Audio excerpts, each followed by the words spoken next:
Cyborg, 39 years of age. Larissa Pacheco, only 30. Cyborg 2 inches taller. Equal measurement on the arm reach for these women.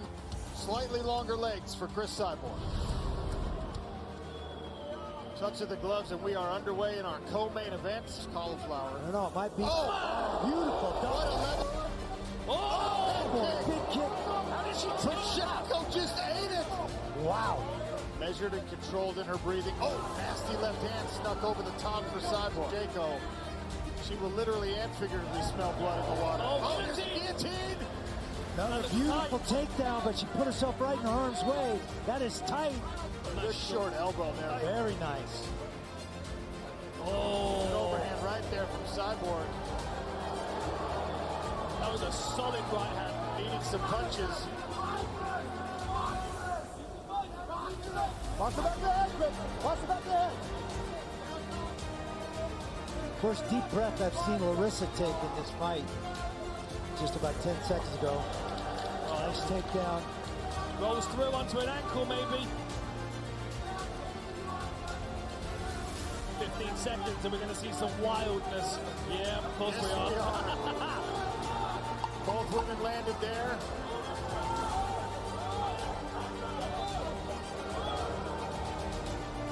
They'll swing away to the final bell here. 9-46, I'll have it for the winner by unanimous decision. And now the PFL Superfights Women's Featherweight World Champion, Chris Cyborg. The legend adds to her legacy. Chris Cyborg.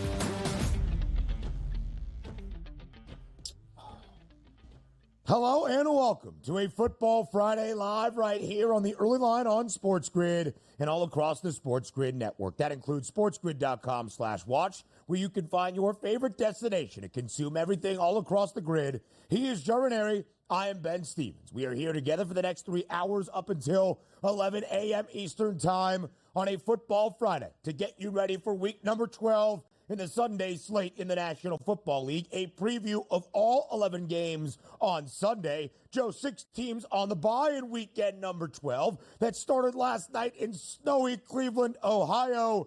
And of course, with just 7 weeks remaining in this NFL regular season, each and every week becomes even more important. A full breakdown of the football weekend that includes the second to last Saturday of this college football regular season as well. And a top 5 tilt, a game of the year potential in Columbus once again. We'll go around college basketball, both last night and on this Friday, around the association, some NBA Cup action to enter the weekend. All of that and more, Joe, over these next 3 hours up until 11 a.m. Eastern. Yeah, and believe it or not, man, with all of that going on, I think we have some Major League Baseball news as well. So truly a little something for everyone here today. Yes, we certainly do. Some more hardware awarded this week around the bigs, and certainly we will continue to keep an eye on that hot stove as winter approaches. Speaking of winter, we got that last night on the shores of Lake Erie in Northeast Ohio. Snowy Cleveland, Ohio. Joe, on Tuesday, we had projected the weather to be gnarly and nasty for the start of week number 12 in Thursday Night Football. The wind's not nearly as bad as early anticipated in the week, which led to some scoring, mainly in the fourth quarter. The Cleveland Browns play spoiler once again in the AFC North. In Jameis's first start, they upset the Baltimore Ravens at home as a touchdown underdog. In Jameis Winston's fourth start for Cleveland, they upset the top team in the division, the Pittsburgh Steelers, winning outright as more than a field goal dog at home,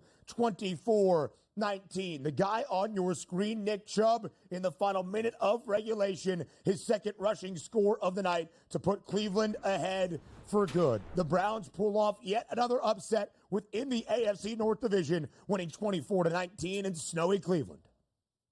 Yeah, it was a classic game, right, Ben? It figures here we are, week away from Thanksgiving and our first snow game of the year on Thursday night. And listen, the weather was certainly bad enough to give Pittsburgh an opportunity to take the lead after they were down. I mean, a couple of touchdowns in a couple of minutes, and then all of a sudden a 15-yard shank of a punt by Pittsburgh, which gave Cleveland the opportunity at midfield to eventually get a game-winning drive. So, but hey, listen, Cleveland has owned Pittsburgh in Cleveland. What is that, the third or fourth one in a row? They've beaten them there. So Pittsburgh, for whatever reason, has a hard time playing at the dog pound, and Cleveland looked about as good as we have seen them look all year long.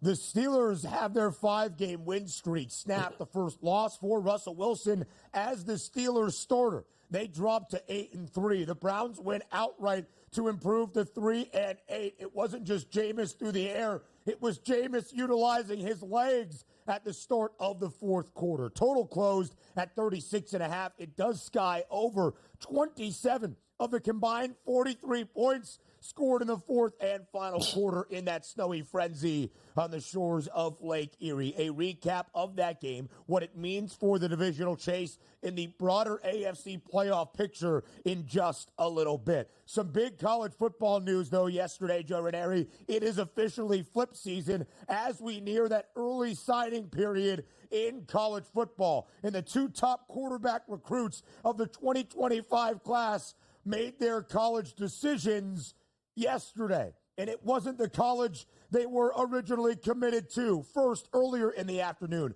number 2 quarterback recruit Julian Juju Lewis, who decommitted from USC late last week, is headed to Boulder. The prime era continues in Colorado with Juju Lewis, and the number 1 quarterback recruit from the land of 1,000 lakes in Michigan is staying home, decommitting from LSU, flipping to Michigan. That's Bryce Underwood. What a wild recruiting day in CFB.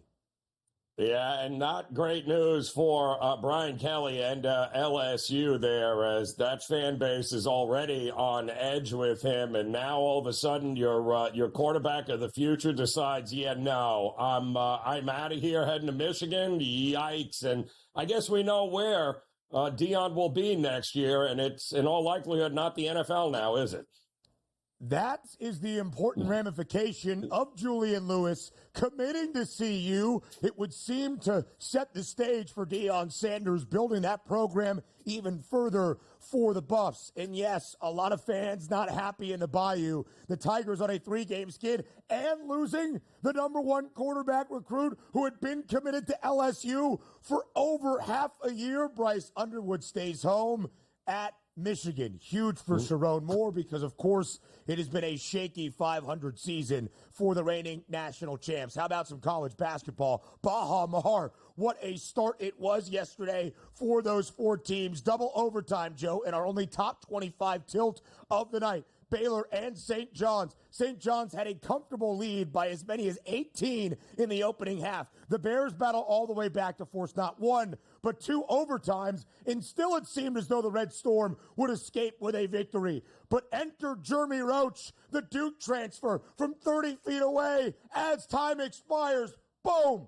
Game-winning 3. Baylor wins in an exhilarating double OT game, 99-98.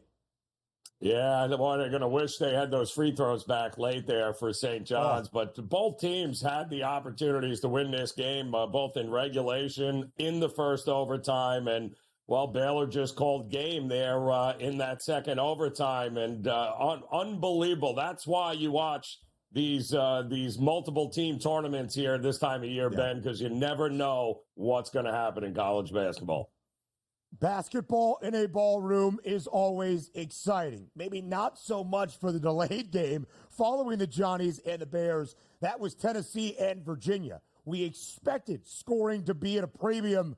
It was certainly for UVA. The Cavaliers suffered their first loss of the year, registering just 42 points against that Vols defense as Tennessee wins big, 64-42, covering as a 12.5-point favorite. 126.5 stays under. Quickly, Joe, let's go around the quadruple header in the NBA last night. The Hornets blew a 20-point lead, but win by 2 in overtime. In the marquee matchup out in Los Angeles, Franz Wagner, a go-ahead 3 with just 2.5 ticks remaining in regulation as the Magic edge out the Lakers in L.A.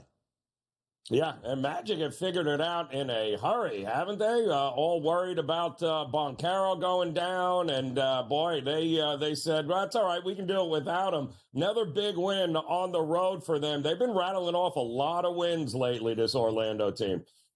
The Raptors are not a great team, Joe. They only have 4 wins, but they're a great underdog cover team. They beat the T-Wolves outright last night at home as a 7.5-point dog. Daniel Jones, of course, on the bench now for the New York Giants. QB4, scout team safety. What? And then after practice, he said his farewell to the Giants organization.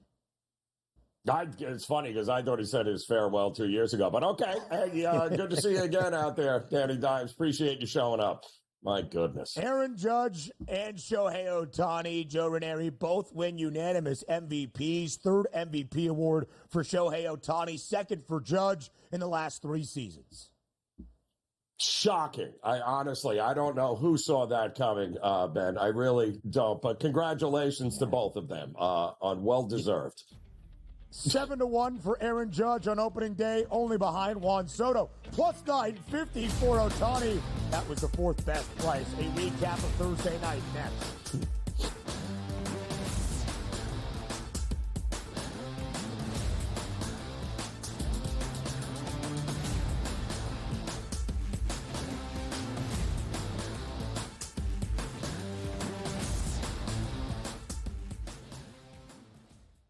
Sharpest football contest show in the land. The Las Vegas Football Contest Show focuses on Circus Sports Million, Circus Survivor, and the Westgate Super Contest, handicapping the games and releasing our contest picks every week of the season. With 2 former Super Contest winners, Brady Cannon and James Salinas, a former NFL player, Mike Pritchard, and over $1 million in contest prize money won combined, the Las Vegas Football Contest Show will have you prepared this season like none other. We live in a society right now where everybody's a snowflake, everybody's a cupcake, and everybody thinks that nothing is fair. Everything is like, it's not fair. We should have a better chance. We need more. You know what? I'm old enough to remember when you needed to have a perfect goddamn record to win a college football championship. That's the way it was. 11-1, too bad. Sports Rage tonight, only on SportsGrid. Grandma Bear, who owns the football team, probably comes in, gives a little, a good little boy out there. Congratulations, the way you coach this football team. I'm never going to fire you. Fortunately, I missed you pinching your own cheeks as I was looking down and did not know we were getting. Oh, Donnie, you got such a good show there with that guy named Ben. Like, that's what your grandma would do to you when you go see her on Thanksgiving or Christmas, The Early Line, only on SportsGrid. Together, both Devontae Adams and Garrett Wilson had huge nights. Aaron Rodgers loves the 2 big targets, and he says if this is going to happen, going to be very tough on the defense to decide who they want to go after. Adams and this kid, Wilson, I won't deny what they can do, but nobody else does jack. Pharrell Coast to Coast, only on SportsGrid.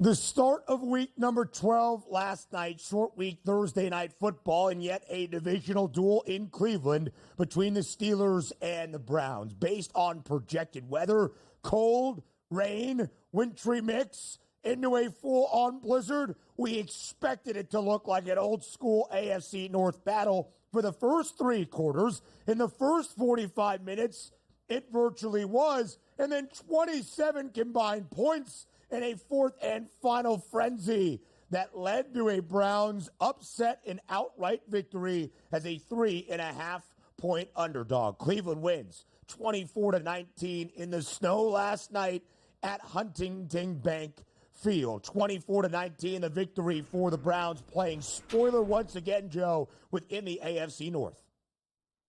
Yeah, and I mean, listen, kudos, both these teams on a short week, and Jameis Winston, I think, played great. And this was the first time I think he's actually played in this kind of weather. Certainly didn't play in it when he was at Florida State. But I believe this is the first time sub 40 degrees that he was out there, and he looked like he'd been playing it for a very, very long time. So give credit where credit is due, and that is to the Cleveland Browns defensive line that just simply bulldozed the offensive line of Pittsburgh all night long. Garrett was all over the place last night, and you had Russell Wilson holding on to the ball too long. If it wasn't for that fumble in the fourth quarter there by Jameis, which really got Pittsburgh back into the game, my goodness, this wouldn't have been close, I don't think. And ironically enough, Ben, look at the numbers. Pittsburgh outgained them, held on to the ball longer.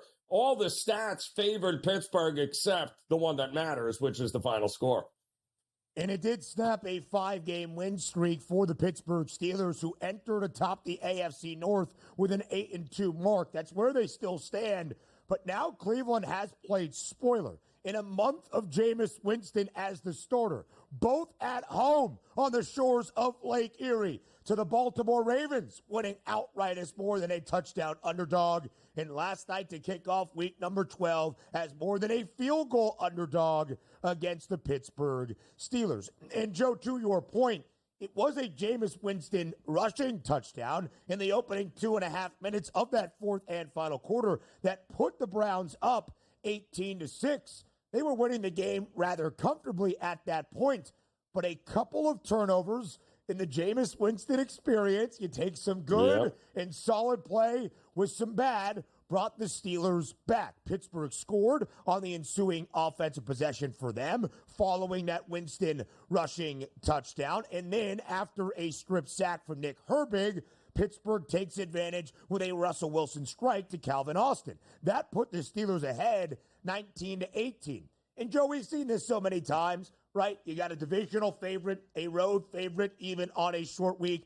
Ugly game to start, but in the end, Pittsburgh would escape with an ugly victory. It's what the Steelers do better than maybe anybody else in the National Football League, only for another interception thrown by Jameis Winston, another turnover registered, and the Steelers unable to take advantage. 3 and out, a shanked punt, a short field for the Browns, and a flurry of snow in the second rushing touchdown of the night for Nick Chubb, with just 57 seconds remaining in regulation to propel the Browns to a victory. And again, we'll talk ramification in just a moment. This game does not make Cleveland a playoff contender. The Browns are probably not even going to flirt with 6 or 7 wins this season. But what Cleveland can do with Jameis Winston as its starting quarterback is cause chaos within its own division, as we have seen twice in the past 4 weeks or so. Yeah, we knew it wasn't going to be this easy, right? I mean, there was going to be some stumbles here, and we just caught the first one for the Steelers last night. So, but ultimately, they still kind of control their own destiny here, which if I'm the Steelers, that's what I'm hoping for.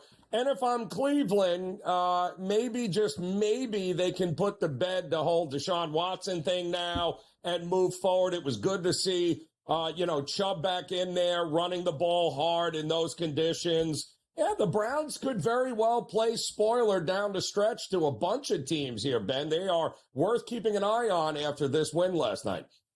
The talent is there, especially on the defensive side of the football as well. And to your point, Joe, good to see Nick Chubb be an active member of what we expected to be a ground game on both sides. 20 carries, only 59 yards. It is never easy against a Steelers defense that is second best in the league in scoring, top 5 in defending the run, but 2 rushing scores in the 20 attempts It's like, yeah, this guy is still a factor in our offensive scheme. Jalen Warren, more yards than Najee Harris, but as a team, just 3.5 yards per pop for the Steelers last night. Because of that Cleveland defensive front, Myles Garrett, 3 sacks, 4 in total for the Browns against that Steelers offensive line, but Myles Garrett had 3. It's why he is one Defensive Player of the Year in his career. I believe he has, but we'll check on that in just a moment. The Cleveland Browns, thank you, Joe Frizo, and thank you, Joe Ranieri. The Cleveland Browns have been an underdog now, Joe, in 8 of 11 games. 3 outright victories, 4-4 against the spread. The Steelers had covered in all, and still have, covered in all 8 victories this season, and have been a pretty good favorite in the post-Big Ben era starting in 2022. 12-7 against the number entering last night. Second best cover percentage, Joe, only behind Detroit. But this year as a favorite, all 3 of their losses have come. They are 4-3 both straight up and against the spread as the favored side. And that 3.5-point number always felt a little bit tricky entering a short week divisional game. Yeah, it always is, especially in the AFC North, and given the history of the inability, really, for Pittsburgh and Tomlin in Cleveland, and of course, being a favorite on the road, that's not exactly a great place to be for Tomlin as a favorite against the team they're much better than. Joe, you literally said it last week. The Steelers win games in the spot they were as a home underdog against the Baltimore Ravens. On the road on a short week, laying more than a field goal. A little bit more of a precarious position. What it loss means for Pittsburgh next.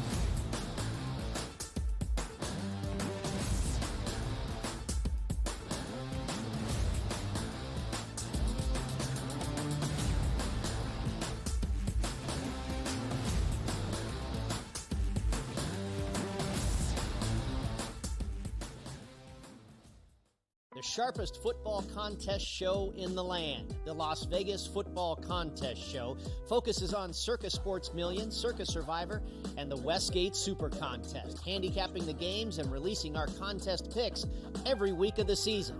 With 2 former Super Contest winners, Brady Cannon and James Salinas, a former NFL player, Mike Pritchard, and over $1 million in contest prize money won combined, the Las Vegas Football Contest Show will have you prepared this season like none other. We live in a society right now where everybody's a snowflake, everybody's a cupcake, and everybody thinks that nothing is fair. Everything is like, it's not fair. We should have a better chance. We need more. You know what? I'm old enough to remember when you needed to have a perfect goddamn record to win a college football championship. That's the way it was. 11-1, too bad. Sports Rage tonight, only on SportsGrid. Grandma Bear, who owns the football team, probably comes in, gives a little, oh, man, you're such a good little boy out there. Congratulations, the way you coach this football team. I'm never going to fire you. Quarterly, I missed you pinching your own cheek as I was looking down and did not know we were getting. Oh, Donnie, you got such a good show there with that guy named Ben. Like, that's what your grandma would do to you when you go see her on Thanksgiving or Christmas, The Early Line, only on SportsGrid. Together, both Davante Adams and Garrett Wilson had huge nights. Aaron Rodgers loves the 2 big targets, and he says if this is going to happen, it's going to be very tough on the defense to decide who they want to go after. Adams and this kid, Wilson, I won't deny what they can do, but nobody else does jack. Pharrell Coast to Coast, only on SportsGrid.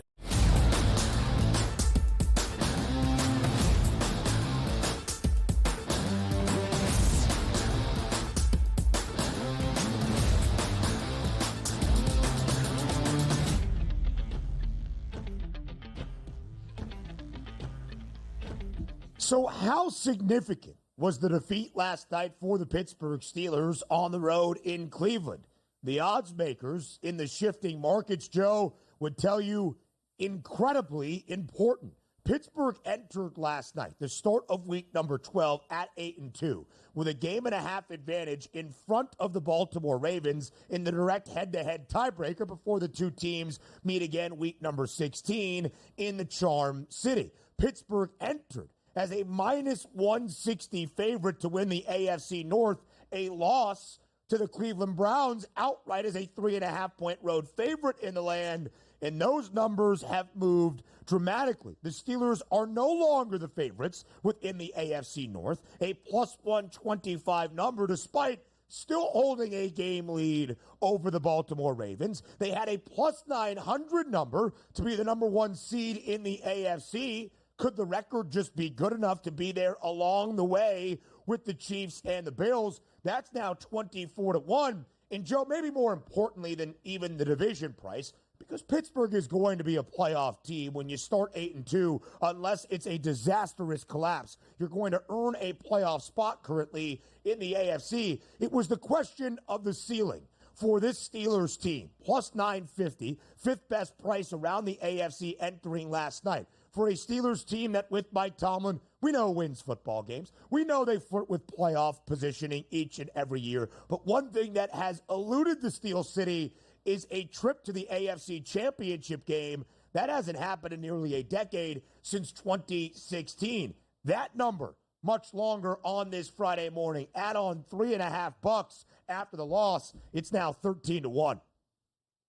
Yeah, and listen, the schedule is not great, but we all knew this was coming here. If they were able to get that win last night, we'd be having a different conversation, because now they got to go on the road to Cincinnati. Then they got to take on Cleveland again. Then Philadelphia, Baltimore, Kansas City, and finish it at with Cincinnati. I mean, it's a gauntlet here, Ben. So the odds are not in their favor. How many of those final 4 or 5 games are they going to win? Well, if they win half of them, I still think that they're in pretty good shape for the AFC North title. But, man, it's all AFC North coming up here for them outside of Kansas City here. So we're going to learn a lot about how good and deep this Pittsburgh team is over the next 2 to 3 weeks.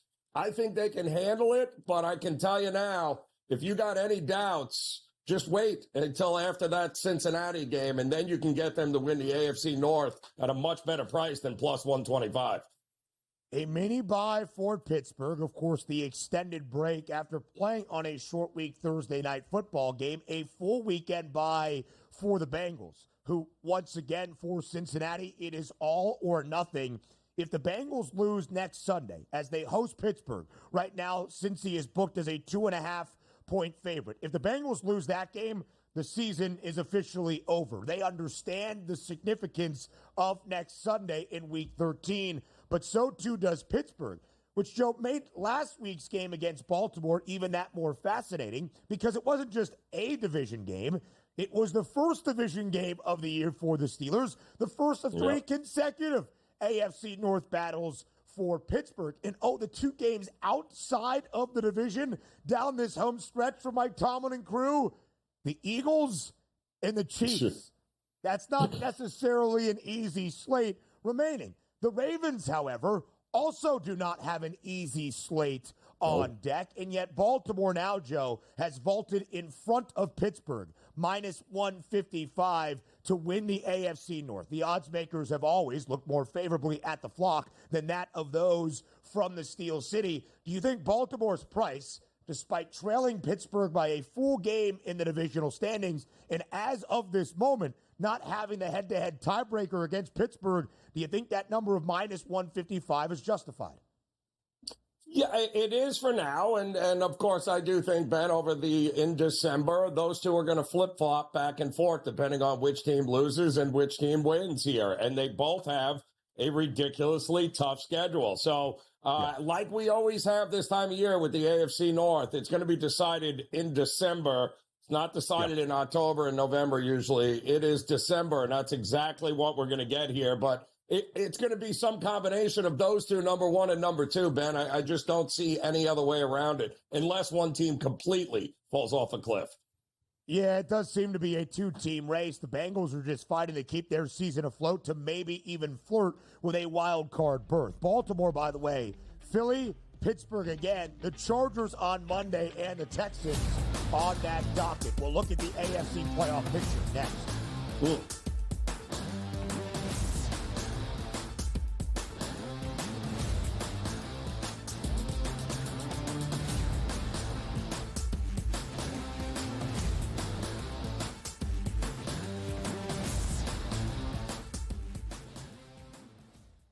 The sharpest football contest show in the land, the Las Vegas Football Contest Show, focuses on Circus Sports Million, Circus Survivor, and the Westgate Super Contest, handicapping the games and releasing our contest picks every week of the season.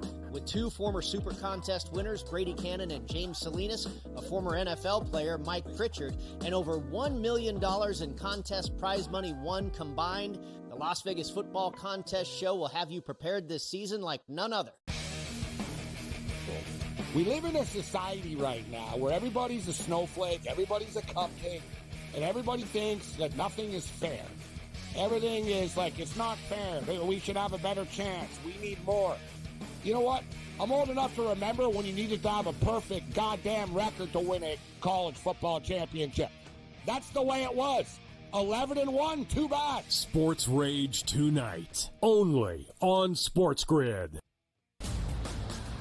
Grandma Bear, who owns the football team, probably comes in, gives a little, oh, man, you're such a good little boy out there. Congratulations, the way you coach this football team. I'm never going to fire you. What did I miss you pinching your own cheek?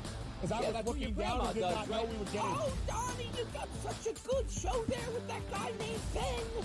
Like, that's what your grandma would do when you go see her on Thanksgiving or Christmas, The Early Line, only on SportsGrid. Together, both Davante Adams and Garrett Wilson had huge nights. Aaron Rodgers loves the two big targets, and he says if this is going to happen, going to be very tough on the defense to decide who they want to go after. Adams and this kid Wilson, I won't deny what they can do, but nobody else does jack. Pharrell Coast to Coast, only on SportsGrid.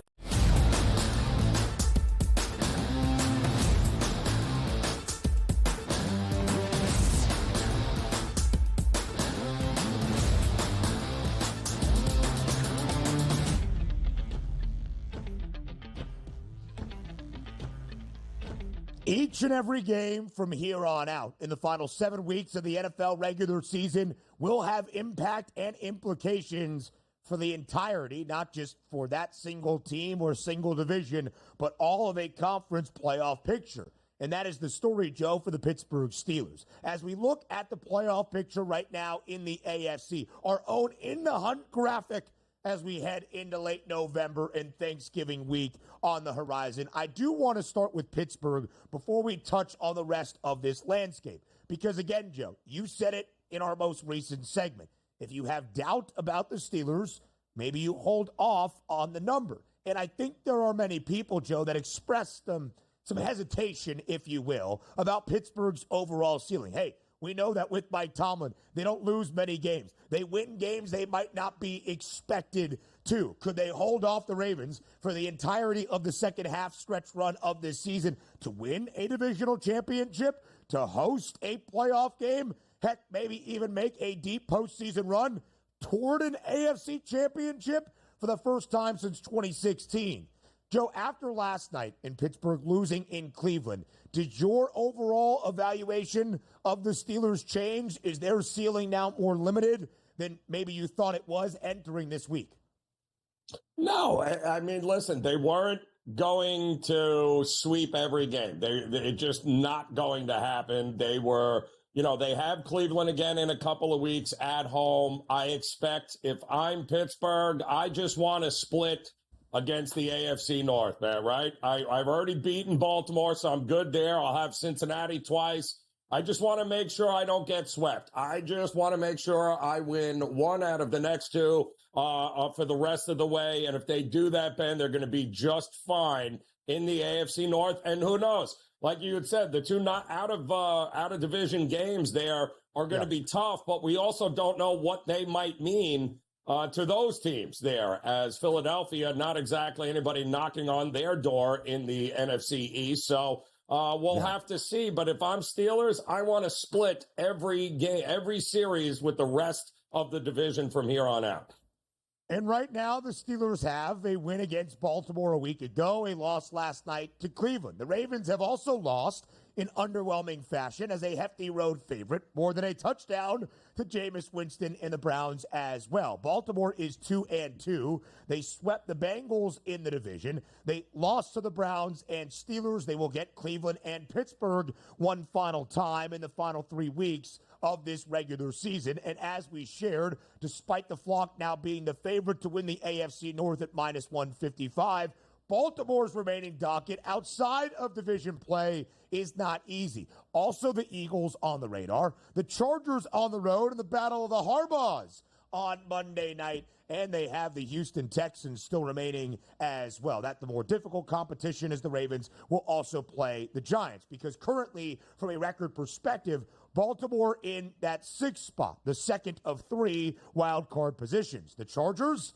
they've won 7 of 10 games this year. Again, the Battle of the Harbaughs on Monday night. The Chargers in that top wild card spot. The Broncos, the 3rd and final. If Denver is going to be continuously booked as a favorite, as they will this week in Las Vegas, they'll take advantage. The Broncos 4-0 against the spread as the favored side. But, Joe, now let's look at the top 2 teams in the AFC playoff picture. Of course, last Sunday, it was the game of the year in Western New York. The Buffalo Bills outlasting the Chiefs 30-21. First loss of the year for Kansas City. They still have a better record, but Buffalo, if it came down to it, would have that direct head-to-head tiebreaker. Joe, when you look at that number 1 overall seed in the AFC playoff picture at the end of the season, who takes it? Listen, until further notice, the Chiefs, congratulations, Bills. I'm still waiting for the Bills to have that 1 or 2 game stretch, Ben, where they have every year with Josh Allen, where you just scratch your head and go, what in the world are you doing, McDermott? What are you doing, Josh Allen? They haven't had that stretch so far this year, but we all know there's a good chance it's coming. And listen, if I'm Kansas City, I'm already ecstatic that we lost the game. We don't have to hear about undefeated anymore, any of that. We can move on. And quite honestly, who do we trust in the AFC West to beat the Chiefs? Do we trust anybody remaining? I don't know. I think it's the Chiefs to lose. They have 3 more divisional games in the AFC West. They are perhaps getting more of a challenge than expected, but they are also a perfect 3-0 in the division, looking for the 9th consecutive year of an AFC West crown. They will take on the Raiders next Friday. That's Black Friday football following Turkey Day and Thanksgiving. They've got the Broncos and the Chargers remaining as well. The Chiefs, after that opening loss of the year, say a prayer for the Panthers, man. I was going to say nothing wrong with them, but that's not necessarily the case. It's just they have to take on the Chiefs after their first loss of the year on Sunday in Charlotte. Kansas City booked as a 10.5-point road favorite. And again, right now, as we look at the AFC Championship odds, Joe, it's not all that different than what we have seen most of the year. Some kind of form or fashion of that tier of 3 at the top. The Chiefs, the Bills, and the Ravens. Buffalo has moved in front of Baltimore. The Ravens actually have the head-to-head tiebreaker as it comes to that matchup against the Bills, but the Chiefs in front of the Ravens, so on and so forth. But those 3 teams, Joe, divided right now by $1.50. The odds makers making it rather clear. Those are your 3 true conference contenders in the AFC. Can anybody else challenge?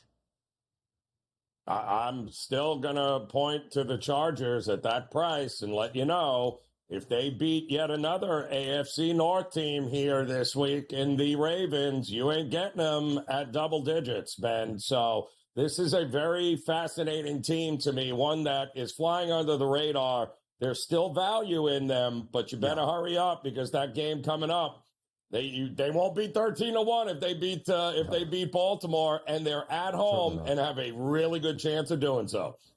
Absolutely so. 3-point underdog in the Battle of the Harbaughs. It's Jim in his first matchup against John.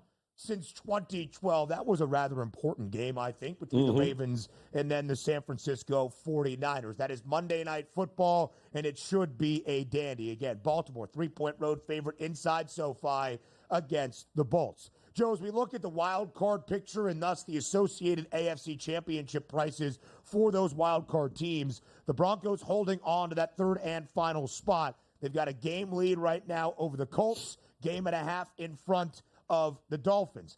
A 25-1 price on the Broncos, 40-1 on Miami, 44-1 on Cincinnati. We talked about how huge week number 13 in the Sunday slate is for the Bengals. They will host the Pittsburgh Steelers. Is it worth even a sprinkle on any of those prices beyond the Chargers? The Broncos, a playoff team as of this moment. The Dolphins have won 2 straight and look so much better with the return of Tua Tagovailoa. Maybe, just maybe, a huge shot on the Bengals if they can figure things out. I don't think so. I just don't think they can figure it out. And they already shown, even with that offense, they couldn't go on the road in a must-win spot and handle business against the Chargers last week. I just think it would be a miracle. And again, even if they were to sneak into the playoffs, man, who are you beating? That's the problem. Yeah. Who are we trusting you to beat? And the answer is nobody. So everyone ahead of them, unfortunately, is a better team and in a better position and a better defense. And Joe, I think that's a really important point as well, because maybe you think there is some value on the Broncos because the odds makers are not expecting Denver to be a playoff team. So thus, if they hold on to a wild card spot, that 25-1 number come the opening week of January will be slashed in half. I can cash out for a profit at that point. It's not necessarily true. Denver is favored right now, not the strongest price, but minus 128 to get to the postseason. It's why that tier of 3 at the top has such a favorable number as compared to the rest of the conference. A huge one in the NFC. Sunday slate preview next.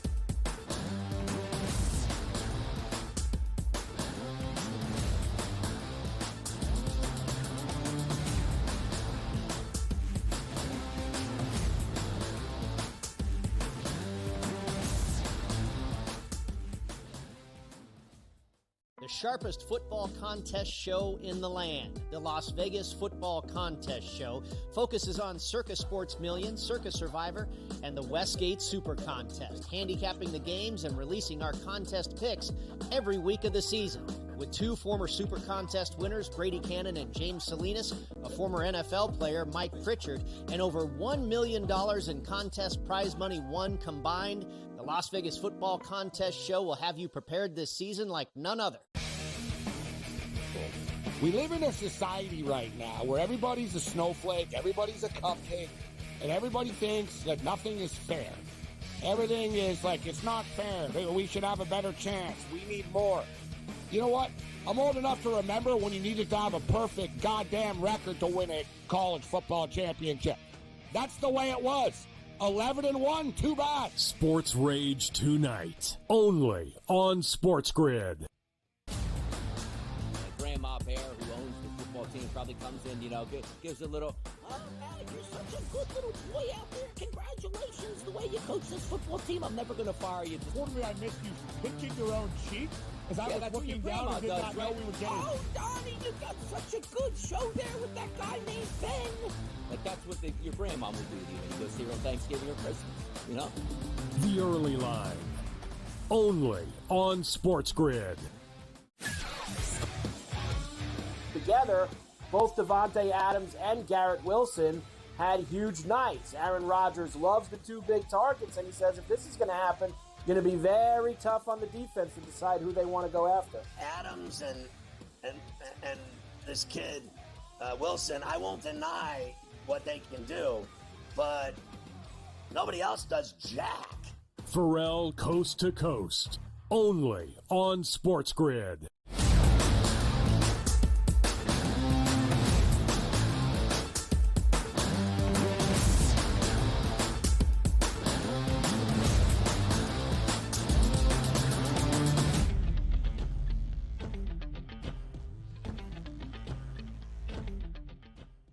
Live right here on the early line on Sports Grid. It is a Football Friday, which means now after a recap of Thursday night, its ramifications for playoff pictures in the entirety of the league. We set the stage for the Sunday slate in week number 12. A lot of focus, of course, with an AFC North divisional duel on that division and thus the AFC playoff picture. Now time to turn to the other conference and a huge one in the NFC, a rivalry renewed inside Lambeau Field on Sunday afternoon in Green Bay, Wisconsin. Will it be the frozen tundra like we saw last night in Cleveland? We'll take a look at the forecast in just a moment. But right now, the Green Bay Packers, a full field goal favorite at home against the San Francisco 49ers. Joe, the Niners entered this year as the very short favorites to win the NFC. Pretty much a toss-up in terms of who was going to be that Super Bowl favorite between the Niners and the Chiefs.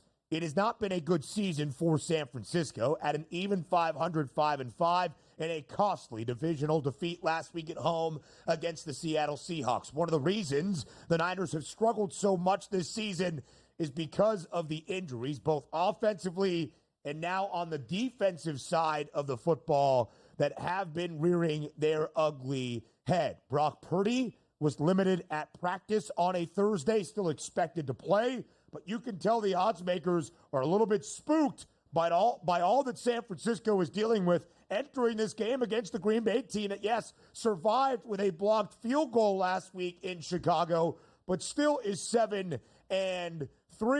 Joe, this game is important just from the numbers perspective as well. It would be the first time the 49ers have been booked as an underdog since the end of the 2022 season.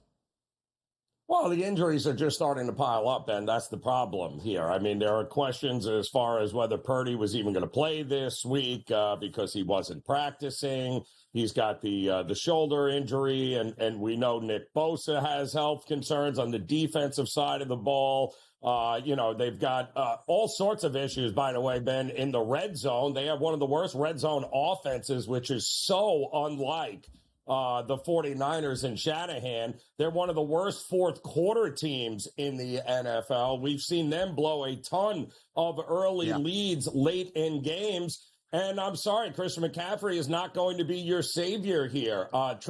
We also offensive line issues now. Kittle didn't play last week. I mean, you just go down the list. It's like, how much can this team, how much can they go through here? And how much more can we expect? You know, Ben, at this point, week 12 of the NFL season, you are what your record says you are you not? Sure. You're a 5-5 football team. That's what the 49ers are. They should not be a favorite in Lambeau against this Green Bay Packers team, and it's the way you cut it. It would just be Green Bay or pass, because I have no idea what we're going to get from the 49ers or who we're going to get playing for the 49ers.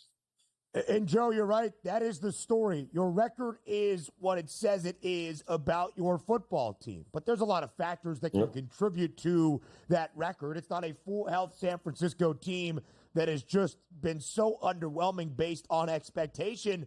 But that's part of a season.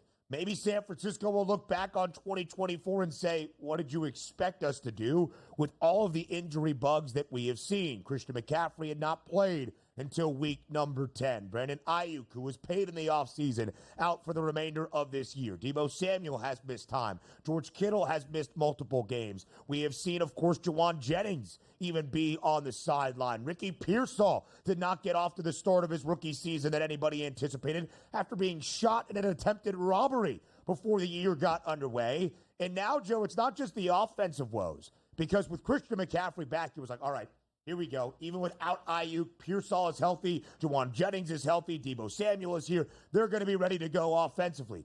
They've gone under in both of their first two games with McCaffrey, which is notable because in their first 4 wins of the year, they played to the over, scoring at least 30 points.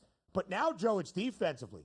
Nick Bosa dealing with an oblique or hip injury, however they want to categorize it. He was on the sideline for most of the second half as Seattle started to make a comeback last week in Santa Clara. They're without Dre Greenlaw, still working his way back from a season-ending injury late last year. Javon Hargrave, one of the menaces in the interior, out. Charvarius Ward dealing with personal issues. He is out right now. Talanoa Hufanga, one of their star safeties. He is out right now. There are so many issues for the San Francisco team. So, yeah, Joe, when you look at it, the Packers should be a favorite. But Green Bay has not been a great favorite with Jordan Love under center, just 4-7 against the spread. If the Packers are the right side to win this game outright, can Green Bay cover as a field goal favorite at home? Absolutely, Ben. I don't see any reason why Green Bay cannot win this game and win it rather easily here. It is a desperate spot, I think, for the 49ers, so I do think guys are going to give it a go. But again, so what? I mean, at this point, I'm looking for Green Bay to bounce back. I think Green Bay, who was lucky to get that win against Chicago there last week, again, how did we keep winning games without really there being any major offensive contributions from Jordan Love? But hey, Matt LaFleur certainly has pulled the right strings in the past. I think that this is a game where clearly the Packers, unfortunately, forget about what it says on paper, Ben. Packers are the better team. It's why they're the favorite. They're at home. I would back the Packers. And right now, Green Bay would be a playoff team. The NFC much better, at least record-wise, than those around the AFC, as we showed you that wild card race. Green Bay would be in the third and final wild card spot, but it's 7-3. The Packers near a $5 odds-on favorite to make the postseason. Are they going to contend in the division? Probably not. Is Green Bay's outlook, if they make the postseason, still rather strong? Yeah, I would say so. But the story, Joe, on the 49ers. Yesterday, the playoff price was plus 176. Again, I think you could make an argument. Their best path to the postseason is that NFC West crown. But the issue for San Francisco at an even 500, 5-5, they are also just 1-3 in the NFC West.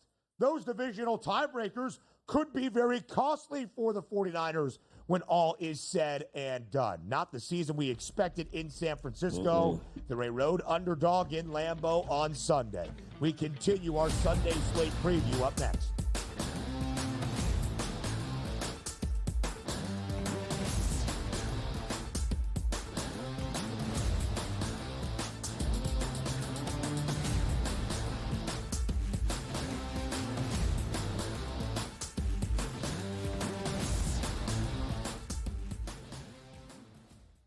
The sharpest football contest show in the land. The Las Vegas Football Contest Show focuses on Circus Sports Million, Circus Survivor, and the Westgate Super Contest, handicapping the games and releasing our contest picks every week of the season. With two former Super Contest winners, Brady Cannon and James Salinas, a former NFL player, Mike Pritchard, and over $1 million in contest prize money won combined, the Las Vegas Football Contest Show will have you prepared this season like none other. We live in a society right now where everybody's a snowflake, everybody's a cupcake, and everybody thinks that nothing is fair. Everything is like, it's not fair. We should have a better chance. We need more. You know what? I'm old enough to remember when you needed to have a perfect goddamn record to win a college football championship. That's the way it was. 11-1, too bad. Sports Rage tonight, only on SportsGrid. Grandma Bear, who owns the football team, probably comes in, gives a little, oh, man, you're such a good little boy out there. Congratulations, the way you coach this football team. I'm never going to fire you. Quarterly, I missed you picking your own sheep. Because I was looking down and did not know we were getting. Oh, Donnie, you got such a good show there with that guy named Ben. But that's what your grandma would do to you when you go see her on Thanksgiving or Christmas, The Early Line, only on SportsGrid. Together, both Davante Adams and Garrett Wilson had huge nights. Aaron Rodgers loves the two big targets, and he says if this is going to happen, going to be very tough on the defense to decide who they want to go after. Adams and this kid, Wilson, I won't deny what they can do, but nobody else does jack. Pharrell Coast to Coast, only on SportsGrid.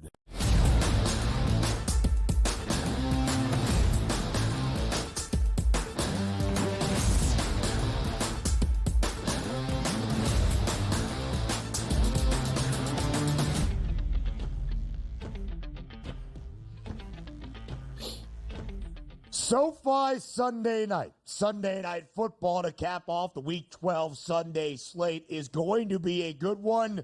And stop me if you've heard this before. Impactful for the playoff standings within the NFC. Joe, we just talked about the 49ers on the road in Lambeau against the Packers. The Niners, one of three teams in the NFC West in a jumbled mess, all at even 500, 5-5. By the way, another divisional duel for another 5-5 team. The Seahawks against the only winning team in the division, the Cardinals, who are 6-4 at this moment. That third and final 5-5, even 500 team. It's the LA Rams at 5-5, a victory last week and a needed one after coughing up a good opportunity against the Dolphins a week prior. The Rams now an underdog on Sunday night against the Philadelphia Eagles at home in SoFi. This number has moved ever so slightly in the last few days. When you look at that price right now, I'm trying to track down the updated number, 2.5 in favor of Philadelphia. It was a field goal earlier in the week, that flat number of 3. Total 48.5. Joe, Philadelphia has won 6 straight games. The Rams have won 3 of their last 4. What do you see for Sunday night in Los Angeles? I don't see a home field advantage anywhere, Ben. I don't think anybody else should either. You're going to see a whole lot of Philadelphia Eagle fans in those stands, and here lies the problem, is that you've got an LA Rams team that we've talked about it now over the last couple of weeks. Which team shows up? Does the team that showed up against New England and took advantage of Cooper Kupp and Nakua and Matt Stafford throwing 4 touchdown passes, does that team show up, or the one that we had the week prior where they couldn't get out of their own way and even throw any touchdown passes? The problem is you're taking on an Eagles team that, outside of that ridiculous fumble return touchdown there for the Jags, they've gone now, Ben, 8 games keeping teams to 18 or fewer points. Opposing quarterbacks have about a 78 passer rating, which is the 4th worst this season. They're giving up the 2nd fewest passing yards. This is a defense that has gotten better and better, like we thought it would under Vic Fangio.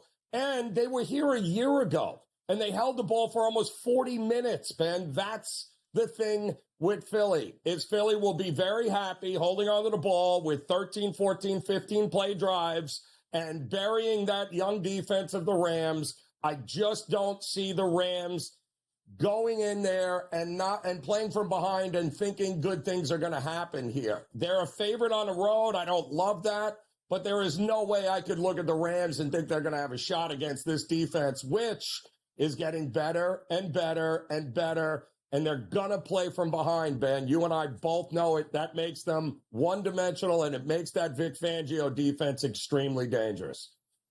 Yep, Joe, you are correct. 6 consecutive wins for Philadelphia. The defense has only allowed 18 points at its most in this 6-game win streak. The Jags did score 23, but based on a bad call that should have been Saquon Barkley down by contact, we did see Jacksonville's defense find a score with a scoop and score. The Rams, meanwhile, as an underdog in the last 2 years, Joe, not bad covering numbers. 7-6-1 against the spread. Profitable, right? If you were to bet on LA covering a spread. But outright, which is what the Rams desperately need at this moment to stay in the playoff picture, only 4 outright victories. Philadelphia in this 6-game win streak has covered 4 times, 3 times as a favorite. If you want some hope for the Rams, the 3 covers for the Birds as a favorite in this 6-game win streak, all against divisional foes, the Giants, the Cowboys, and of course Thursday night last week against the Commanders. But Joe, again, optimistic pictures for LA. It was last Sunday in Foxborough. Matthew Stafford, 295 yards, 4 touchdowns, more than $120 and a score to Puka Nakua, more than 102 receiving scores for Cooper Kupp. That is LA Ram football that you hope to carry over for Stafford against this great Bird secondary. Yeah, but that was against the number 30th ranked pass defense in the NFL. You are now taking on one of the top 5 pass defenses in the NFL, and that is going to be the problem here. I don't see him having a ton of success running It's going to be Stafford or bust, and I think that's when bad things happen for this Rams team, unfortunately. And that is the issue, right? Can LA do enough offensively to stay in this game? You see Jalen Hurts at minus 130 to hit Pater. Now the number's starting to catch up. I'm still not sure it's enough. Hour number 2 on a Football Friday. That's true. up next.